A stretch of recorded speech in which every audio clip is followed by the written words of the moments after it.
கண்ணாடியாயிருங்கள். பகுதி 3. பிதற்றல் வேண்டாம். பிதற்றல் வேண்டாம். கடமையை செய்த கண்ணாடி, நானே இன்னாரை திருத்தினேன், நான் இல்லை என்றால் அவரின் கதி என்ன ஆயிருக்கும் தெரியுமா என பிதற்றுவதில்லை. நீங்கள் உங்களின் சகோதரருக்கு கண்ணாடி. உங்களின் சகோதரனுக்காக நீங்கள் செய்ய வேண்டிய கடமையை செய்யுங்கள். நான் தான் காரணம் என பிதற்றாதீர்கள். இறைவன் நாடாமல் எதுவும் நடப்பதில்லை என்பதை முழுமையாக நம்புங்கள். ஒருவர் திருந்துவதற்கு நீங்கள் காரணமாயிருந்தால் அதற்கான கூலியை இறைவன் உங்களுக்கு உறுதியாய் அளிக்கத்தான் போகிறான். பிதற்றித் திரிவதால் இறைவன் அளிக்கும் கூலியை நீங்கள் இழந்துவிடக்கூடாது. நீங்கள் செய்த எதையுமே சொல்லிக் காட்டாதீர்கள். இதனால் பிறருக்கு மனவேதனை ஏற்படும். உங்கள் மீது அவர் வைத்துள்ள மரியாதையும் அன்பும் குறைந்துவிடும். இறைவழியில் தங்களின் செல்வத்தை செலவிட்ட பின்னர் அதை சொல்லிக் காண்பிக்காமலும் எவ்வகையிலும் நோவினை செய்யாமலும் இருப்போருக்குரிய நற்கூலி அவர்களின் இரட்சகனிடம் இருக்கிறது. அவர்களுக்கு எத்தகைய அச்சமும் இல்லை, துக்கப்படவும் மாட்டார்கள். திருக்குர்ஆன் அத்தியாயம் 2 வசனம் 262. கண்ணியம் காத்துக் கொள்ளுங்கள். கண்ணாடி உங்களின் கண்ணியத்தை குறைப்பதில்லை, உங்களை சீரமைத்து கண்ணியத்தை மென்மேலும் அதிகப்படுத்துகிறது. நீங்கள் உங்கள் சகோதரரின் கண்ணியத்தை காயப்படுத்தாதீர்கள். கண்ணியத்திற்கு இழுக்கு ஏற்படுத்துவது இறை நம்பிக்கையாளனின் பண்பன்று. உங்களின் மூலம் உங்கள் சகோதரரின் கண்ணியம் மென்மேலும் அதிகரிக்க வேண்டும். துல்ஹஜ் மாதம் 10ஆம் நாள் இறை தூதர் ஸல்லல்லாஹு அலைஹி வஸல்லம் உரை நிகழ்த்தினார்கள். அப்போது, மக்களே, இது என் நாள் என கேட்டார்கள். புனிதமிக்க தினம் என மக்கள் கூறினார்கள். பிறகு, இது என் நகரம் என இறை தூதர் ஸல்லல்லாஹு அலைஹி வஸல்லம் கேட்டார்கள். புனிதமிக்க நகரம் என மக்கள் கூறினர். பிறகு, இது எம் மாதம் என கேட்டார்கள். புனிதமிக்க மாதம் என மக்கள் கூறினர். பிறகு, நிச்சயமாய் இம்மாதத்தின் இந்நாள் எவ்வாறு உங்களுக்கு புனிதம் பெற்றுள்ளதோ அவ்வாறே உங்கள் ஒவ்வொருவரின் உயிர்களும் உடைமைகளும் கண்ணியமும் உங்களுக்கு புனிதமானவை என இறை தூதர் ஸல்லல்லாஹு அலைஹி வஸல்லம் பலமுறை கூறினார்கள். பிறகு தலையை உயர்த்தி, இறைவா, நான் இதை மக்களிடம் சேர்த்து விட்டேனா? இறைவா, உன் மார்க்கத்தை மக்களிடம் சேர்த்து விட்டேனா என்றும் கூறினார்கள். என் உயிரை தன் கையில் கொண்டிருப்பவன் மீது ஆணையாக, இது அவர்கள் தங்களின் சமுதாயத்திற்கு வழங்கிய இறுதி உபதேசமாகும். இவ்வாறு அறிவிப்பாளர் குறிப்பிடுகிறார். பிறகு, இங்கு வந்தவர்கள் வராதவர்களுக்கு அறிவித்து விடுங்கள். என் மரணத்திற்கு பின் உங்கள் ஒருவரோடு ஒருவர் சண்டையிட்டு இறை மறுப்பாளர்களாய் ஆகிவிட வேண்டாம் என்றும் இறை தூதர் ஸல்லல்லாஹு அலைஹி வஸல்லம் எச்சரித்தார்கள். அறிவித்தவர் இப்னு அப்பாஸ் ரலியல்லாஹு அன்ஹு.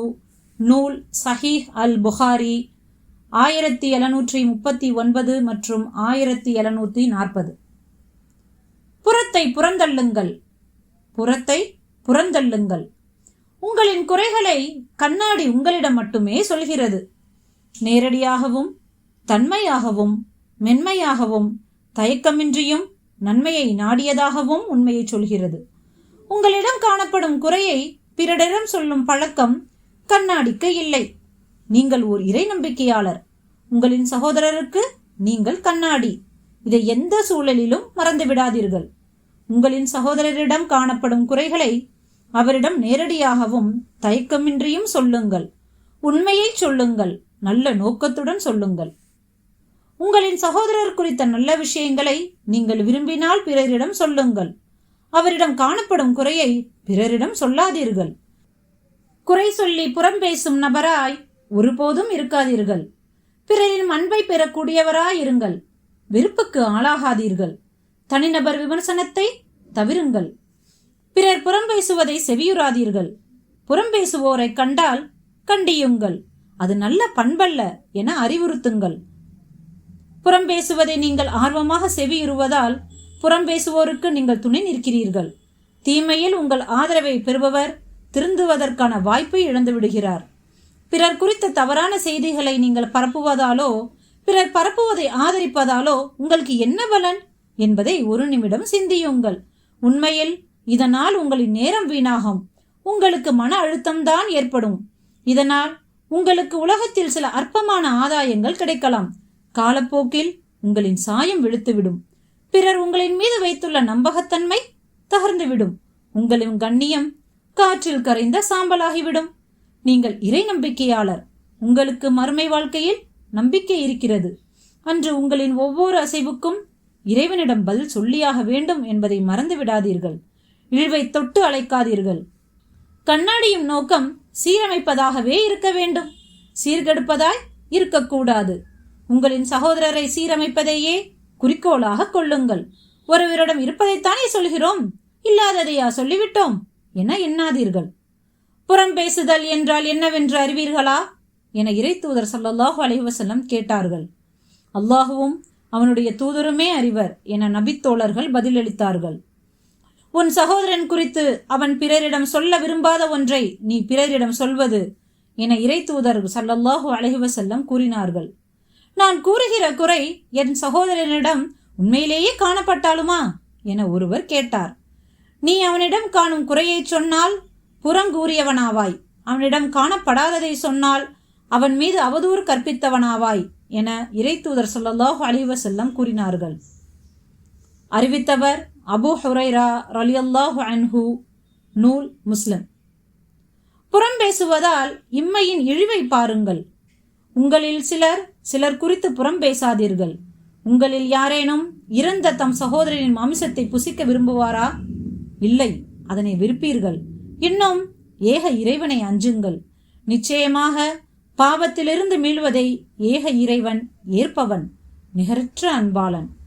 திருக்குர்ஆன் அத்தியாயம் 49 வசனம் 12. புறம் பேசும் பழக்கம் உங்களை மிகவும் கோரப்படுத்தி உள்ளது. புறம் பேசுதல் இறந்த சகோதரரின் மாமிசத்தை புசிப்பதற்கு சமம் என இறைவன் எச்சரித்துள்ளான். நீங்களோ ஒருபடி மேலே சென்று இறந்து பல ஆண்டுகளான சகோதரர் கூட புறம்பேசி ஏசி அவதூறு கூறுகிறீர்கள். இறந்து போன இஸ்லாமிய அறிஞர்களை கூட ஏளனம் செய்கிறீர்கள். இறந்தோரை ஏசாதீர்கள், ஏனெனில் அவர்கள் தாம் முற்படுத்தியவற்றின் பால் சென்று விட்டார்கள் என இறை தூதர் ஸல்லல்லாஹு அலைஹி வஸல்லம் கூறினார்கள். அறிவித்தவர் ஆயிஷா ரலியல்லாஹு அன்ஹா, சஹீஹ் அல் புகாரி 1393. புறம் பேசுவதால் மறுமையில் ஏற்படும் இழிநிலை குறித்து இறைவன் கடுமையாய் எச்சரிக்கிறான். குறை கூறி புறம்பேசி திரியும் ஒவ்வொருவருக்கும் வயல் எனும் கேடுகெட்ட நரகம்தான். அவன் பொருளை சேகரித்து எண்ணிக்கொண்டும் இருக்கிறான். நிச்சயமாக தன் பொருள் தன்னை நிலைத்திருக்கச் செய்யும் என அவன் எண்ணுகிறான். அவ்வாறல்ல, நிச்சயமாக அவன் ஹுதமாவில் எரியப்படுவான். ஹுதமா என்னவென்பதை உமக்கு அறிவித்தது எது? அது ஏக இறைவனின் எரிக்கப்பட்டு கொண்டிருக்கும் நெருப்பாகும். அது இதயங்களில் பாயும். அது அவர்களை சூழ்ந்தே மூட்டப்படும். நீண்ட கம்பங்களில் கட்டப்பட்டு இருப்பார்கள். திருக்குர்ஆன் அத்தியாயம் 104 வசனம் 1 முதல் 9 வரை. புறம் பேசுபவர்கள் மண்ணிலேயே தண்டிக்கப்படுவார்கள் என்பதையும் இறை தூதர் ஸல்லல்லாஹு அலைஹி வஸல்லம் எச்சரித்தார்கள். இறை தூதர் ஸல்லல்லாஹு அலைஹி வஸல்லம் 2 மண்ணறைகளை கடந்து சென்ற போது மண்ணறைகளில் உள்ள இவ்விருவரும் வேதனை செய்யப்படுகிறார்கள். ஆனால் மிக பெரும் செயலுக்காக இருவரும் வேதனை செய்யப்படவில்லை. இதோ இவர் தம் வாழ்நாளில் சிறுநீர் கழிக்கும் போது தம் உடலை மறைக்க மாட்டார், இதோ இவர் புறம்பேசி திரிந்தார் என்றும் கூறினார்கள். அறிவித்தவர் இப்னு அப்பாஸ் ரலியல்லாஹு அன்ஹு, நூல் சஹீஹ் அல் புகாரி 6052. அவதூறு வேண்டாம். அவதூறு வேண்டாம். உங்களிடம் இல்லாத ஒன்றை இருப்பதாக கண்ணாடி உங்களிடம் காண்பிக்குமா? உள்ளதை உள்ளபடியே தான் கண்ணாடி சொல்கிறது. உங்களின் சகோதரனிடம் இல்லாத ஒன்றை இருப்பதாக ஒருபோதும் கூறாதீர்கள். அது மாபெரும் அவதூறாகும். அவதூறு மிக மோசமான தீய விளைவுகளை ஏற்படுத்திவிடும். பிறரிடம் இல்லாத ஒன்றை இருப்பதாக கூறும் துணிச்சல் ஓர் இறை நம்பிக்கையாளனுக்கு ஒருபோதும் வராது. அவதூறு குறித்து இறைவனின் எச்சரிக்கையை பாருங்கள். இறைவன் மீது ஆணையாக நீங்கள் இட்டு கட்டியது குறித்து விசாரிக்கப்படுவீர்கள். திருக்குர்ஆன் அத்தியாயம் 16 வசனம் 56. அவர்களின் இரட்சகனிடமிருந்து கோபமும் இவ்வுலக வாழ்க்கையில் இழிவும் விரைவில் வந்து சேரும். இட்டுக்கட்டுவோருக்கு இவ்வாறே கூலி கொடுப்போம். திருக்குர்ஆன் அத்தியாயம் 7 வசனம் 152. கடுமையான இந்த எச்சரிக்கையை இறைவன் விடுத்த பின்னரும் நீங்கள் பிறர் குறித்து இல்லாத ஒன்றை இருப்பதாக கூறித்தான் ஆக வேண்டுமா? அப்படி கூறினால் நீங்கள் நரக நெருப்பை அஞ்சிக் கொள்ளுங்கள்.